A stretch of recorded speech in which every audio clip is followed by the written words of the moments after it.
Welcome into MASN All Access. I'm Brendan Mortensen, joined by our MASN Orioles insider, Roch Kubatko. I am stealing your content. We are using some questions from your mailbag. Okay. Today, it was assignment Miami Beach.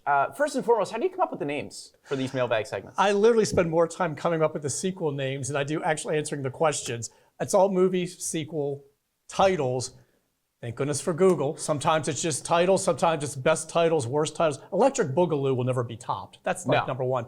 But I don't want to duplicate, so I will type into Google, because you asked, Assignment Miami Beach, which is a sequel, one of the many for Police Academy. I'm sure you knew that. Oh, yeah. I'm sure you have it on Blu-ray or something. And make sure that it doesn't come up that I've already used it, because there have been a lot of these. We've been doing this since August of 2008 when I came to MASN. So I've used a lot of movie sequel titles. Well, I look forward to the squeakquel. I think that'll be the I've best already used mailbag. it. Dang it. Missed out on the squeakquel. Yes. I've got to have my own list to know which ones to not bring up. But let's get into the questions there. We saw some Orioles roster moves. Austin Hayes back with a Ryan McKenna DFA. But the question comes, the first one for you here, Heston Kjerstad optioned in favor of Kyle Stowers. Those two guys feel like they would fill a pretty similar role up at the big league level. So why is this the move? This is clearly, it's not performance-based or anything like that, as it was explained to us. They want Kjerstad to play. And he wasn't going to get much of an opportunity when he came up anyway. He was told that. So he sit for only so long. He got 17 plate appearances. I think he was in the lineup 4 times. It benefits him more now to go back and play every day at AAA than be a part-time player and barely playing, because this lineup is mostly set, even with some of the injuries and guys slumping. Really, Ryan O'Hearn's the guy blocking every left-handed hitter, strange. Whenever there's a right-handed pitcher, Ryan O'Hearn's playing. So they want him playing every day. And also with Stowers, if you're going to get the Kyle Stowers treatment, it may as well be Kyle Stowers. Yeah. Makes sense, right? And that's what happened last year to him.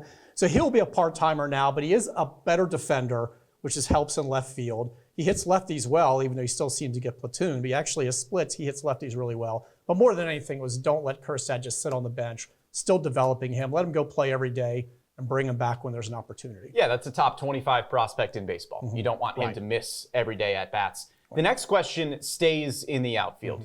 Unfortunately for the Orioles, we've seen a lot of outfielders kind of hit slumps at the same time here. Cedric Mullins and Colton Cowser have been slumping. Of course, Austin Hayes' start to the season well documented.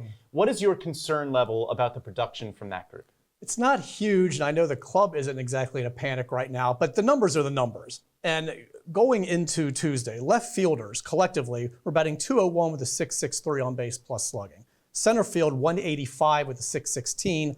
Right field was actually .235 with a .790. That's mostly because Santander, 10 doubles, 7 homers, 25 RBIs. But you mentioned, they're counting on a healthy Austin Hayes. He was 5 for 45.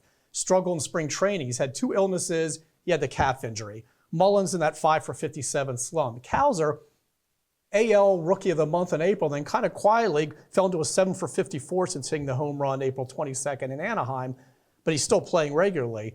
They know these guys are collectively going to all continue to struggle. So they're counting on them heating up, but it's interesting that they're playing as well as they are, and the record they have when the outfield, and it was basically set since spring training. We're like, it's Hayes, Mullins, Santander. They're locked in. Collectively have put up these kind of numbers. Yeah, every player is going to go through slumps. Just kind of unfortunate that it's one group going through a slump pretty much at the same time here. But let's shift over to the pitching side of things. We've heard some promising developments from Grayson Rodriguez on how his shoulder is feeling. The next question is, could we potentially see a 6-man rotation when Grayson Rodriguez comes back? Because Dean Kramer and Cole Irvin, they don't seem like they want to go anywhere with how they're performing. I feel bad for Cole Irvin. It seems like the media, since before spring training, keeps trying to move him to the bullpen. He'll be a handy bulk reliever and a lefty in the pen. And he's like, well, I had 22 and 2/3 straight scoreless or something ridiculous. It's like, why do you guys keep trying to move me out? And he's pitching really, really well. There really isn't an obvious guy to subtract. And Brandon Hyde did say it's possible in June. They have one off day in this quirky schedule where they had they had off days surrounding a 2-game trip to DC. And yet they have one in June when they really would like to get some rest. At that point, you could see a 6-man. They did it some last year as well, and he thinks that really saved their season. Even whether it's a straight 6-man or whether you pull a guy out, put another one in, whatever, they're going to make use of probably 6 starters, at least for a while.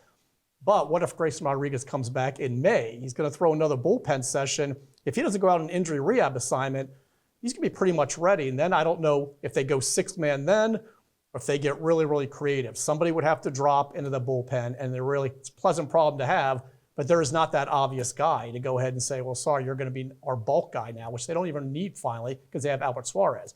So I'm not sure how this is going to work out, but six-man is on the horizon. Yeah, and as you mentioned, it's only a question right now because there are 6 starters that you could realistically keep in the rotation because they're pitching so well. But as you mentioned too, somebody could get bumped to the bullpen, and the next question does come about the bullpen. Could we see a move for a reliever, or even 2, at some point here soon, or just at the trade deadline? Certainly by the trade deadline. And soon, you see what's out there. I don't think they're in panic mode, but clearly people are that follow or cover the team or watch the team or root for the team and say, we need a closer.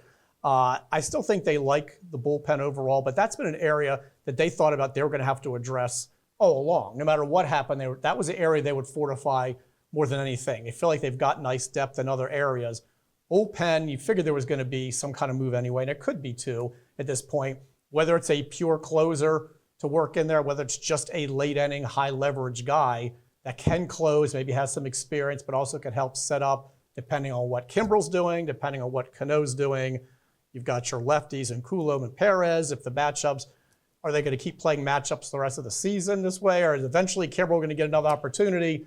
But yes, the bullpen is definitely an area they will address. Yeah, a lot of panic for a team that has the best record in the American League. The sky's falling. The sky is apparently falling. But yes. But those are the luxuries you have when the expectations are so high. Yeah.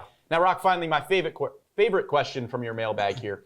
If sharks developed the ability to breathe air and move on land but never developed legs, would humans still be in danger of a sneak attack?